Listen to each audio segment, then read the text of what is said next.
અમારે અહીંયા બેઠેલા હજારો લોકોને પૂછવું છે અને ગુજરાતના લોકોને જરા બતાડો ભાઈ કે લોકોનો વ્યૂ શું છે. જરા કેમેરો આ બાજુ કરીને બતાડો.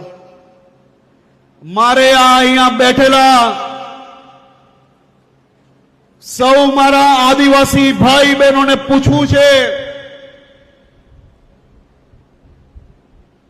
કે ગુજરાતને બદનામ કરનાર, ગુજરાતની અસ્મિતાને ઠોક પહોંચાડનાર આ એક એક કોંગ્રેસીઓને આપ્યાઓને જવાબ આપવા માટે તૈયાર છો કે નહીં? તૈયાર છો કે નહીં?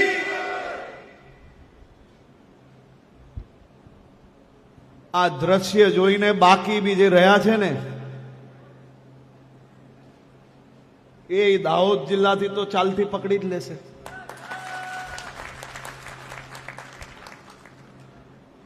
મારા દાહોદના સૌ નગરજનોને અભિનંદન આપવા છે. આજે હું હમણાં દાહોદમાં ક્યાંક આમ તેમ કાર્યક્રમોમાં જતો હતો, બેઠકમાં જતો હતો, તો કાર્યાલયો તો અનેક જોઈ, પણ કોઈક કાર્યાલયમાં પંજો ઊંધો લટકતો હતો અને કાર્યાલય ખાલી ખમ પડી હતી.